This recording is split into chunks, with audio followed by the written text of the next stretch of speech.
All right, guys, thanks so much for listening to another episode of the CX Chronicles Podcast. Super excited for today's guest. Fang Cheng, CEO and founder of Linc, is joining us on the show. Fang, why don't you say hello to the CX Nation for us? Hi, everyone. Pleased to be here. Thank you so much for having us, Adrian. Absolutely. So I'm pumped. Fang, you have an awesome story, awesome background.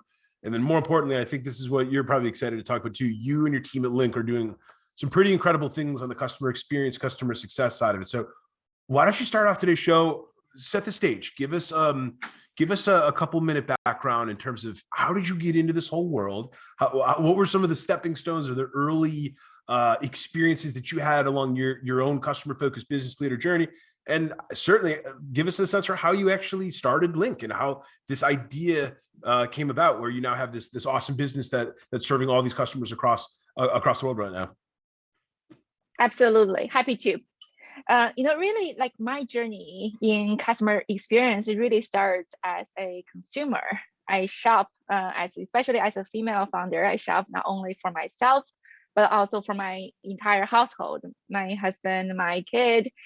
As a consumer, I value the experience as very much of a key factor as for where I choose to shop and which brands I choose to do business with. At the same time, as a technologist, as an entrepreneur, I was naturally drawn to what could be a better experience. Every time I experience the friction that I believe shouldn't be there, I think about, what can make things better.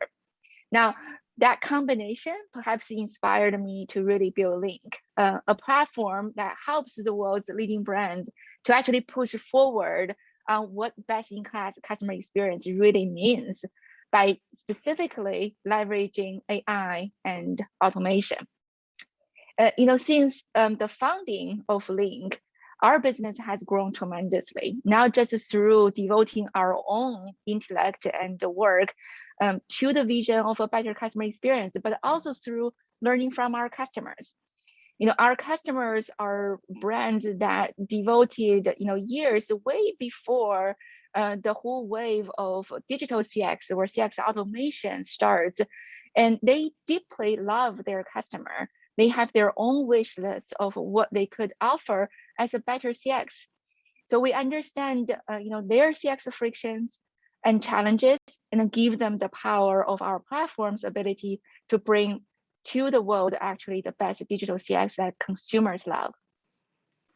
I love that. I think number one, it's just there really is so many different ways of entering this world. Everyone's kind of got their own individual personalized story about what drew them to this space, or what their own personal story was inside of their own life in terms of where they knew that there was going to be a better way that they could actually build a better customer experience, or better yet, help other companies build even better customer experiences. So I thank you for sharing that. What did it look like, I guess, in the very beginning? What was like when Linc was just a small, like even just an idea in your head, or like a small little team, and there was the initial group of folks? What did it look like in the beginning? How did you guys even start to be able to think about what types of product or what types of technology, what types of solutions you knew other big businesses and other customers out there were going to be super, super ripe for needing some additional help or needing some additional support? What did that very beginning part of the Linc story kind of look like, Fang? Yeah, so I'll give you a brief version of the light bulb moment, perhaps, that really inspired us to build Linc. And it's really interesting, I talked about me as a heavy consumer, and it really starts with one day that I bought something from a premium grocery store. I won't name it. And I took the milk back home. Actually, my parents in-laws are just visiting us. And I realized, I put the grocers into the refrigerator, realized, okay, the bottle of milk is actually expired. And then right there is like, yikes, right? And, supposed to be a high-end grocery store destination, and, give me this kind of headache when my mother-in-law, is actually helping me sorting through the groceries. That doesn't feel great. But, it's small things like that right there. It was like, I really want to complain to the store about this. But how do I even reach out to them? I'm already home, Yep. right? Yep. And do I really want to call them for a few dollars of complaints? Yep. Yeah, it probably doesn't worth it. But as a consumer, it really doesn't feel good when in scenarios like this, a little issue and emerges. There's just no better way to reach out to the brands you spend money with, right? And no good way to actually explain to them what actually happened. I was actually running through my head in that moment to say, okay, do I have to show them the receipts and then prove Yep. to them I actually bought this? What did I buy? Which particular product I was talking about? And right there, this comes in to say, why couldn't we interact with the brands we spend money with as easily as we would interact with our friends and families, right? And the technology side of me, being in the technology world for well over decades by that time, and previously build businesses and help led the business to be acquired by Amazon, I've been long fascinated on, how consumer to consumer interactions has evolved over the years, right? We are also in tune to easy and quick messaging way of staying in touch with our friends and families. But right there, it's like, why cannot that type of interaction experience be the reality for a consumer's interaction with a business that we buy from, right? And so that simple question really led us to devote years of our work I love to it. pursue I love it. to pursue the best solution.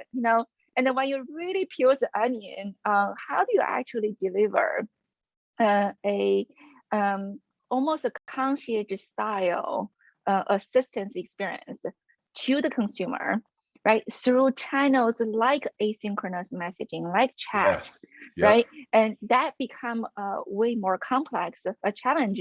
And then, that actually inspires us. This is not only a meaningful problem from a consumer needs angle, but it's actually a worthy one where innovation and on the technology front, on the solution front, is really required to actually solve it right. And I would have to say that in the past few years, I'm so proud we were able to pull together fantastic minds in technology world and product world to actually build out a new generation of CX automation solution to tackle this very challenge. And now I can say that, to many of the brands we serve, they are indeed able to chat and through a concierge style automated customer experience through the channel of choice of their customer, and actually getting over 85% of the customer assistance all the way to that satisfaction, that customer smile they're seeking. That's awesome. I mean, before we even go any further, I want to, your example of like the grocery store and like that one product that was either expired or it wasn't right. When people hear some of these numbers, Fang, like I know at CXC, we're always talking about in the US alone, companies are losing upwards of $100 billion per year due to poor customer experiences. And guys, what Fang just shared for us as an example right there, that's one of those instances that tally up to that 100 billion a year, because a lot of customers, Fang, they don't do anything, or they don't ever provide the feedback, or they don't take that extra step of picking up the phone and making the phone call, or getting on the app and messaging to customer success or customer experience, or going onto social and letting somebody know, hey, hey grocer, like you just gave me a product, it's not bad. Many people don't do that. What they do instead is they just stop buying, or they stop spending, or they start thinking about alternative places that they can go and spend their wallet share. And I think it's really, really cool that you saw that as a massive opportunity. Let's get to the second part, the technology piece. I love this because you're right. In today's world, you kind of mentioned Amazon. Amazon has changed expectations for every single, whether you love Amazon or whether you hate it. And I know for a fact, it's definitely one of the largest line items of my wife and I's Amex every single month. So full candor right there. But like Amazon changed all of our expectations to the now economy, right? You put something in your shopping cart now, the thing comes to your house now. You can literally filter by what's available right now versus what's going to maybe take a day or two, right? Or 24 or 48 hours. And I think that you're right, Fang, where there's like on the retail side and generally SaaS side, e-commerce, everywhere, that now expectation has really kind of shifted things for entrepreneurs, business owners, and business executives. There's this new precedent out there that modern consumers are just kind of already fully entrenched in, right? They want things now, they want answers now, they want service or support now. So I love that you guys saw that as a massive opportunity. Fang, I'd love to dive into the first CX pillar of team. Give us a sense for the team that you've been building over at Linc. Give us a high level lay of the land for what type of teams and departments you've pulled together, and what types of roles and what types of different areas of responsibility have you guys carved out as you've built the business and as you've built Linc into the future?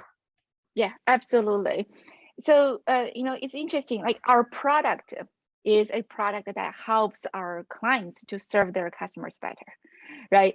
So, but at the same time, our entire business is running on absolutely customer-centric philosophy, right? So in terms of our culture, client success is the success definition of our entire company. And when we build our teams, I would say, as many of the SaaS company, you would say in the early days, your team consists of engineers, product minds. They are building on the foundation of the solution that actually pushes the envelope on what's possible. But the moment we start tackling going to market, and in fact, even before we launch our first version of going out to market, we were really paying attention to what our customer is looking for, right? And learning from them. So client success team is one of the first go-to-market team elements that we invested in. And over time, we keep doubling down on that. To today, CX team, we call it a customer success team, consists of not only fantastic product managers that helps the customers who partners with Linc and using our solution to get up and running quickly and see the value of the platform and use it right, but also consists of CX expert that can actually educate and coach and guide our customer by really spending time in understanding each of our clients' unique business challenges in the CX front, and then bring in that expertise of what is possible through technology, automation, and self-service, and then do it in a way that actually not only offload work in the areas that you want to drive efficiency, you want to drive ability to scale from the human agent team, but actually collaborates with human agent team. Almost imagine a modern day CX organization that actually consists of AI agents and people agents, and then having the best of both types of workforce and unleash the potential and unleash the synergy between the two to actually achieve the ultimate goal in the best way. So client success team, is really one of our first go-to-market team elements that we invested in and continue to be really the cornerstone of our entire business. I love that. I mean, number one, we're seeing companies and executive leadership teams across the planet definitely doubling down on CX, CS, revenue operations, revenue optimization, all these different terms that different companies are kind of calling this stuff. But there's an awesome reason why. It's like now I think the pandemic showed the entire world and made a lot of business leaders and founders really truly understand just the pure power of customer success and customer experience. But number two, the pandemic put a lot of us into a position where we had to get exceptional at thinking about retention. We had to get really, really good at thinking about increasing our lifetime value or increasing the actual annual revenues that we brought in on each customer, because customers became that much more valuable, right? Like, let's call it what it is, guys. Not every business was able to get through the pandemic unscathed. So many companies had to make changes. They had to make adjustments. They had to, some of them lost big parts of their market. Some of them lost big parts of their portfolio. But now more than ever, you're seeing just the criticality of having an incredible customer success and customer experience unit really devoted and focused on number one, like the voice of the customer, and what is the customer saying, or what's the drum beat that the customer is really kind of giving us every single week and month and quarter. But then number two, and I love that you called this out, Fang, the connectivity to product, right? So many of today's businesses have some form of technology or product or some form of solution that really does keep the train or the services or the product on the tracks. And man, when you can have these teams really, really working together and working really tightly, where you've got like the technology side, you've got the customer side, you've got maybe even like some of these other teams that you bring in sales and marketing to think about how you can actually like improve the velocity of your pipeline, for example, get more leads in the door, get more at-bats for future potential prospects. This is literally where I think just the future of customer success is going. And I think for our listeners, guys, this is why probably one of the coolest times to be in the space, because for folks that can get really good at navigating the complexity of that world and coming up with awesome solutions and awesome new paths forward around how you're going to sort of solve that for your given team or your given company, look, the sky is going to be the limit. You're going to be able to get more and more responsibility. You're definitely going to have folks asking you to do bigger projects. And over time, you're going to be building bigger and larger teams. So I love that, Fang. I'd love to spend a few minutes talking about the second CX pillar, tools, because this is cool. Because I imagine with Linc, you guys have all sorts of different customers across a variety of different spaces. I'd love for you to spend a few minutes talking about how you and the team kind of thinks about tools from an internal perspective, Fang. Like what type of tools have you guys invested in, and what type of tools have you built Linc on? And then I'd love to kind of hear how you guys work with, I imagine your customers all have different types of tools. So I imagine each account or each new customer has probably got different complexities with their own tech stack. Spend a couple minutes talking about tools and give us a sense for what you and your team have kind of learned over the years while building Linc. Yeah, I'm happy that you surfaced this particular question, because I would say for any CX work, regardless the nature of your business or your product, the technology is serving an ever more important role to the entire CX practice and the ultimate performance of it all. I would say today's consumers or that be or today's customers, that be consumer customers or business customers that you're serving, they are all extremely digitally savvy. So they expect a really quick access to information. When they have the moments of need for help, they expect around the clock availability, as well as the convenience of those interaction channels, right? So those are all areas you must understand what the state of the art technology and use it right to actually achieve the best results with your customers. At Linc particularly, we found that if you look at our core product, what we're offering is when a brand partners with Linc, our solution is out there representing the brands to power that concierge style automated customer assistance on behalf of the brand. So that is the core offering. So you turn on the solution, you implement it right away. You can deploy a AI digital workforce there and to work 24/7 and taking care of your customers.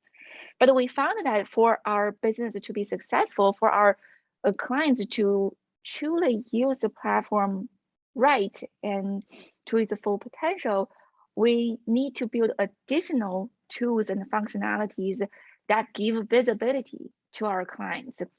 So advanced analytics is a big area of roadmap that we have invested in. Now, that led to us offering some of the best in class real-time analytics on voice of customer, not just usage, but sentiment of the customer, and really nuanced Pareto chart of what the customer is reaching out to the business about, right? And you can zoom in and zoom out on categories of inquiry topics and truly understand the category by category how you're doing in the eyes of your customer when you're delivering the service and the support to those clients. We found that when we put the advanced analytics capabilities to the fingertips of our customer, making them accessible, it's completely self-service. You go on to your client portal anytime, right? Anywhere you can access the browser, access the internet, you actually can see down to the very day, down to the minute analytics about what your customer is asking for. At the beginning, when we built the product, we really were aiming at give our clients visibility about what our platform and the solution is doing for them, and then inspire them to take actions on what particular sets of use cases where they should advance their automation strategies for. So we achieved that, and it become a key cornerstone part of the entire offering, where clients actually can lead by their own data to direct their automation roadmap. But there are some really surprising and delightful discoveries of additional value proposition this advanced analytics capability offers. We found our customer draw insights and take actions way beyond their CX practice. For example, a customer actually realized that, oh, their product description has opportunities for improvements. And turns out there are so many customers after they launched a certain new lines of sneaker product, and the new lines of sneaker product sold fantastic numbers in terms of sales numbers. But a few weeks later, the return numbers are also astonishing. And then when they look into, okay, not just return numbers, usually it's just, oh, XX, maybe that lines of product has some challenges, but what particularly? Through the CX front capability, they were able to pick into, this number of customer has high returns on this very lines of product because people were asking about the size and think it's actually running a bit narrower than other designs. That feedback funnels back into the product and the digital merchandising team, allows the team to say, let's just modify my PDP, my product description on the website, and then market to say this particular sneaker style runs a little narrower. Right? And that actually prevented and dramatically reduced the return rate on that lines of product.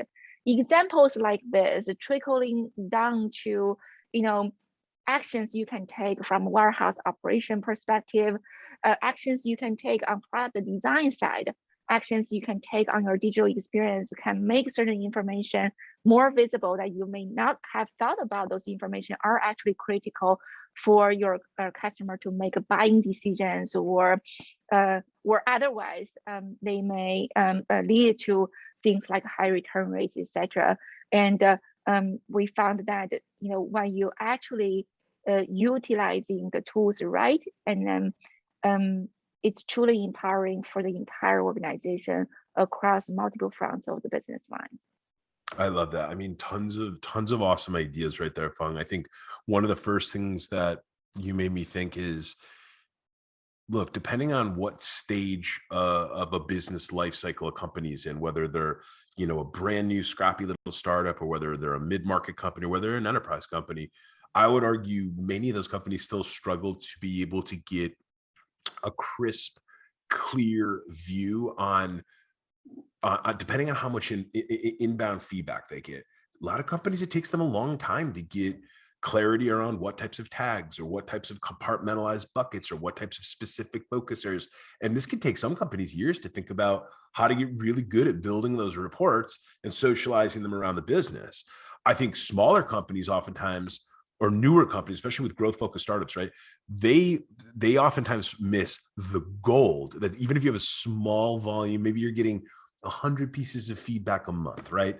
And there's this missing part around the good and the bad and the ugly that you get from those 100 pieces of feedback can literally dictate how you're going to spend your next investment fund, or how you're going to think about the next hires that you need to make, or more importantly, and to your point, how do you effectively prioritize your product roadmap, or how do you effectively prioritize and socialize what the 5 leading areas are that you're going to focus on in next month's OKRs, for example. And I think that this is something for our listeners to absolutely be thinking about. If you can get really good at that, especially as CX and CS leaders, guys, because we're going to be the guys and gals that are asked to do this for our companies, right? But thinking about a way that you can come up with that that way of compartmentalizing, segmenting, and then sharing across the business to the appropriate owners some of the insights that you're seeing. That's one of the biggest places that you can add value on the CX and the CS side. Fang, there was another thing that you said that I think is awesome, which is this idea of how do you leverage some of those same insights to do operational smoothing. That's what I heard you say. So basically, when you were talking about like, hey, if we know on 1,000 pieces of feedback, every time these 100 shoes are ordered, people seem to not be happy with these 100 shoes because they're too thin or they're not right, and then you can start doing operational smoothing where you understand that, and then you can go back to the top of the funnel or the beginning of the customer journey.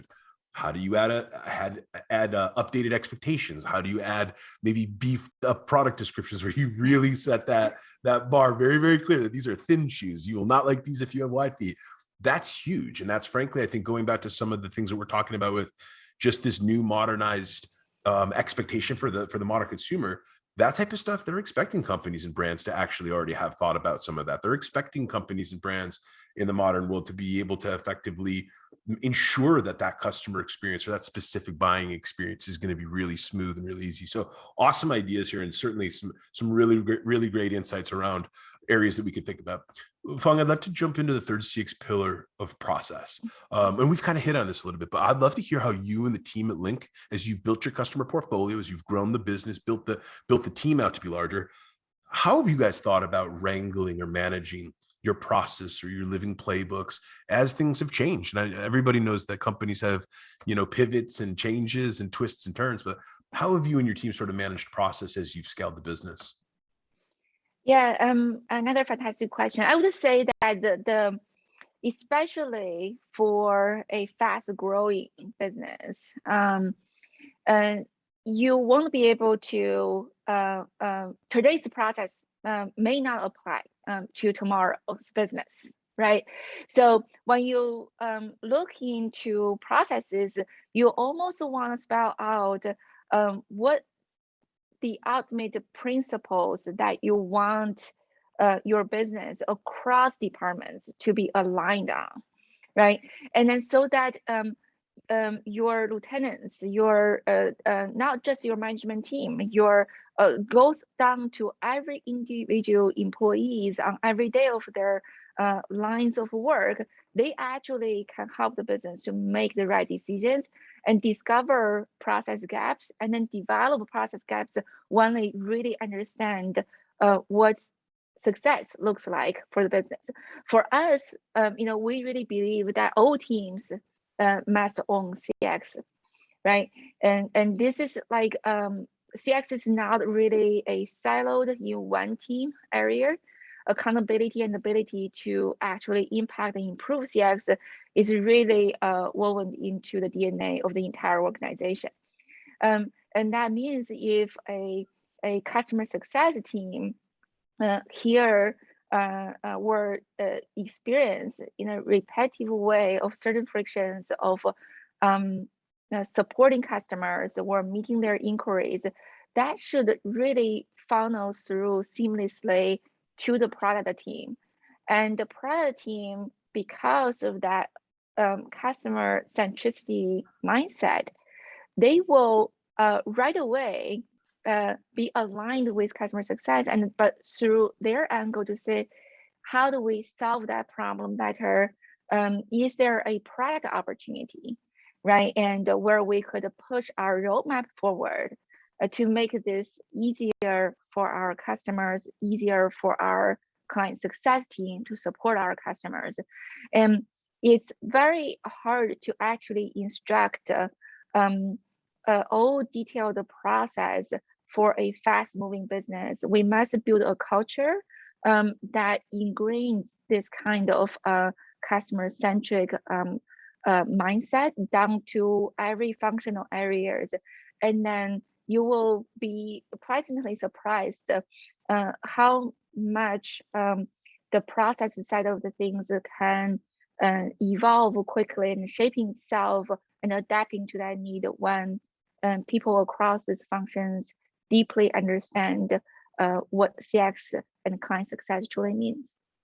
Yep, I think you're right. It's funny. It's like some of the best companies out there that are absolutely killing it with their customer experience, customer success efforts, client satisfaction in general.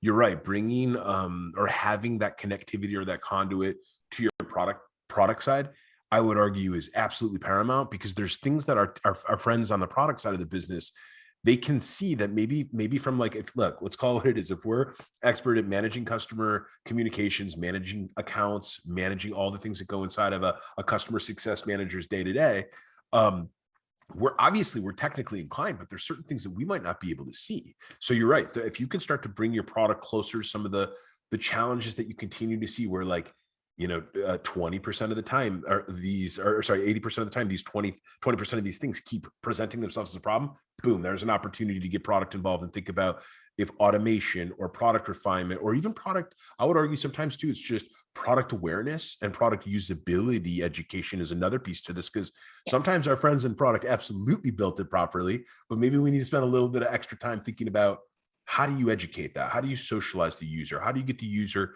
comfortable with understanding how to use that feature, how to use that product set? So I love that part. The other thing that you're just making me think about is so many CX and CS teams out there in today's world, they use a lot of different tools. So not only do they use a lot of different tools internally that all come with their own processes, so that complicates the general aggregation of building playbooks in today's world.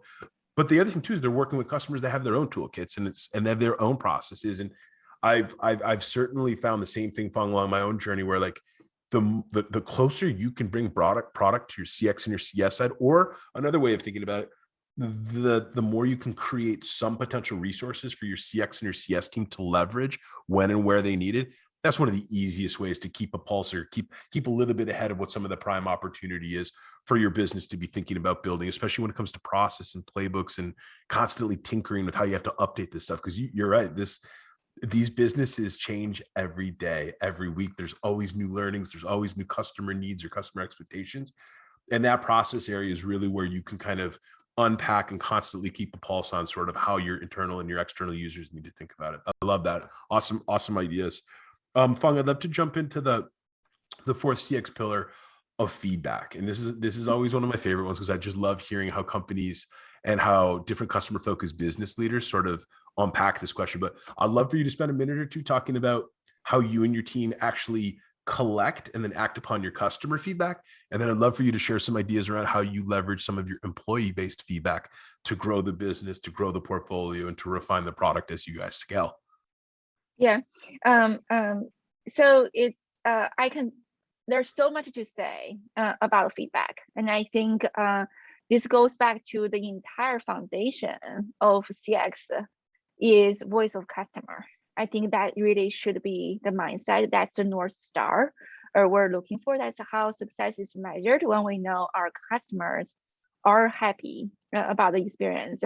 And honestly, customers across the board is benchmarking their expectations with the best experience they ever experienced, right? So that's we have to all recognize the customer's expectation is a moving target, right? Yeah. You early on mentioned that how Amazon has raised the bar for everyone else that's serving consumer, right? In the business world as well. So regardless of where you look, for any customers, business customers or consumer customers, they will be benchmarking their expectation with the best experience they ever experienced. So, I think it's really important for the business to attend to the voice of customer, not just sometime, right? And once in a while, let's take a look, take a snapshot of review, but like constantly. So now this is one area about how do you actually build that into your everyday practice. And then again, leveraging technology to make that happen. It's one of the funny things that in our line of work, serving our clients, because our platform is also really about empowering brands to deliver best-in-class CX. Then we often, as we help a business wrap their heads around what their CX opportunity is at, then we ask, do you have a Pareto chart? Can you share with me why your customer reaching out to you? And you will be surprised how often we hear from our client to say, I don't know. I have how to feel about the key drivers, right? Why customer reaching out to us and their feedback. But to be honest, I don't know that for sure. It's like it feels about like this. So this just tells you how much opportunity is left on the table. Think about it, if you can have a continuous feedback mechanism. Think about your feedback is mapped down to category of service inquiries that be support SLA related things or new feature requests. They're very different, right? Or new feature education. They're very different. So, I almost encourage the audience to take a moment to think about, for your very line of business, do you have fingers on the pulse really about customer feedback, right? To what extent, right? Both the time frequency you can gather those feedback, as well as the level of the level of resolution you can understand the feedback on, for which areas of the business practice. And I think mapping out the state of art, right? What is our feedback? Do we really understand our voice of customer? And knowing your state of art, knowing that the world has moved towards much more of a real-time feedback mechanism, and then challenge the question to say, how do we get there? It's a good starting point. I love that, Fang. It's funny. Obviously, we spent a ton of time on this show talking about customer journey maps and all the different ways that companies can leverage a customer journey map. Well, you just said, I'm so happy that you brought it up. Another one of the golden tickets for expanding or optimizing your CX and your CS tomorrow. We spend a lot of time with our clients at CXC here doing essentially customer feedback roadmaps, where we'll literally go back and reverse map out what are all of the different mediums and all the different touch points and all of the different connection points that you've been historically asking customers for feedback. And it's really funny, Fang, because you just nailed it. There's so many times when, number one, no one has, even at mature companies, even at companies that are absolutely crushing it and they're doing phenomenal things on the sales and the growth side, but they'll look at you and they'll say, well, wait a minute, what do you mean? Which mediums? And you start to map some of the stuff out, and you look at NPS reports or customer satisfaction, or you look at some of the public sentiment that lies right on the internet, right? Whether it's Google reviews or Yelp reviews, or if you're a software company, maybe it's G2, Capterra, Gartner, whatever your space is. But also thinking about like closing the loop on some of those. So mapping those things is one piece, but actually making sure that your team is acting upon them and doing something with that feedback and getting back to your customers or your users and letting them know what you're doing. That's another part. So I love that you bring up. What about on the employee feedback side? I'd love to just a minute on what are some of the things that you guys are doing at Linc to take some of the brilliant ideas that your employees have and put them right back into that customer journey for the next day. Yes, just as important, if it's not more, because ultimately, as a fast-growing business, especially, how at the end of the day, what we do is delivered through our employees. That be the employees on the front line building the product, or the employees on the front line of supporting our customers and selling our solutions. I think managers in the modern organization really should understand the voice of employee just as much as voice of customer. And maybe one of the fun innovative ways that we're doing this is through Slack surveys, right? Nice. So we just like many tech companies, we from internal communication perspective almost lives in Slack, right? And but using that not only for collaboration, for internal communication, but there are creative ways you could do surveys on, right? And Slack survey allows you to do both anonymous polls, right? Or non-anonymous surveys. And then to really kind of pay attention to, now feedback has become as easy as an emoji response, right? Totally. And it's actually fun and engaging.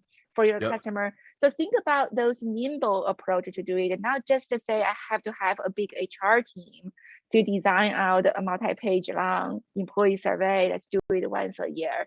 But think about the things you could do after every team all hands, Yeah. right? Yep. And after every sprint, right? And when you have a all hands meeting when everyone is on Zoom, run a live survey, run a live Yeah, I like poll that. on Zoom, Yep. get the team involved, right?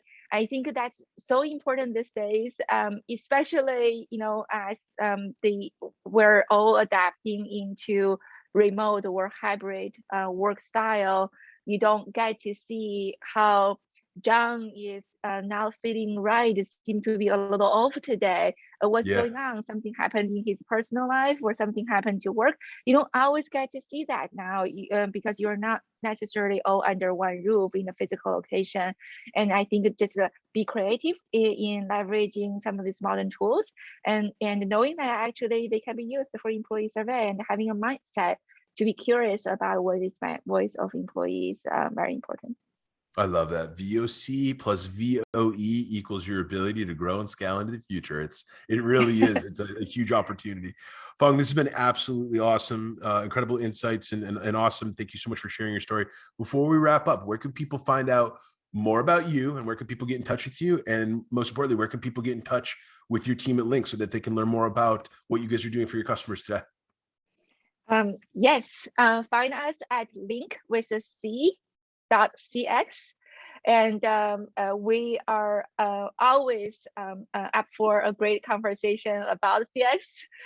So hit us up, and a couple have upcoming events. Myself and my team will be also at, including Reuters customer service and experience events at the end of May, and Shop Talk for Women at the end of June.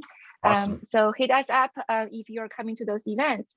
We also recently won very exciting award of Retail Touchpoints, the Best Brand Experience Award. That is really highlighting our partnership and work with PacSun, another fantastic consumer-facing brands and our work there. So if you're interested in getting a copy of that case study, hit me up on LinkedIn. That's fantastic. Well, Fang, it's been an absolute pleasure having you on the show. Thank you so much for joining the CX Chronicles podcast. And we're going to look forward to keeping in touch with you moving forward into the future. Thank you for having me. Thank you so much.